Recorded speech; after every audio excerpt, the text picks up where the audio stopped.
Guys, how we doing? Today we're going to be comparing the A10 Warthog in 3 different games. You guys really seem to like the episode we did yesterday on the P51, so we're going to be doing it again with the A10.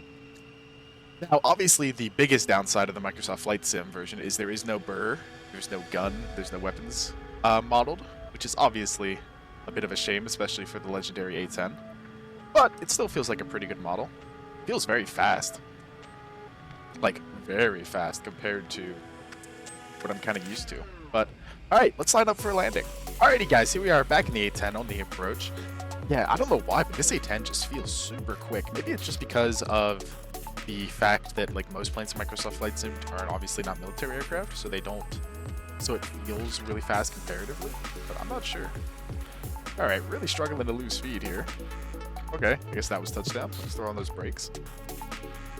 And alright, that wasn't too bad, very smooth, but definitely not my favorite. Let's switch over to DCS. Alrighty guys, we're back in the A10 inside of DCS World. This is the A10A, since I do not have the A10C, I apologize.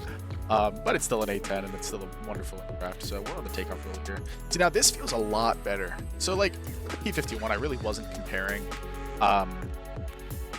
like the quality of the games as much.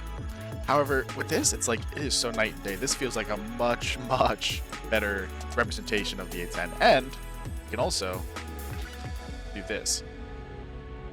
Alrighty guys, here we are back in the A10, coming in for a landing. It definitely feels a lot more heavy and more like, I guess real is the best way to put it. There we go, beautiful touchdown. And we're gonna come to a stop. Yeah, it definitely feels a lot less floaty and a lot less arcadey than Microsoft Flight Sim.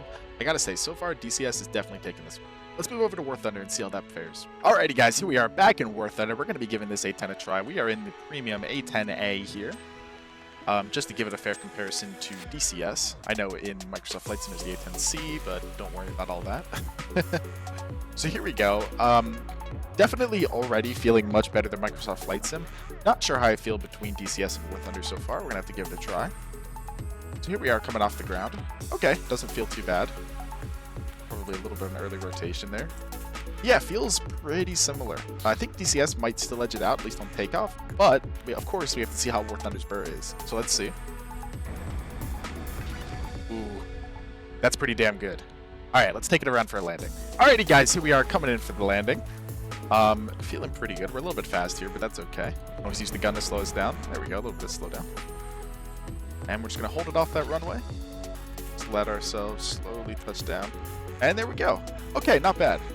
I think overall I still prefer DCS, but this one's gun is still probably a little bit better. It's a little more satisfying. So, alrighty guys, thank you so much for watching, and let me know what else you want to see in the comments. Have a good one.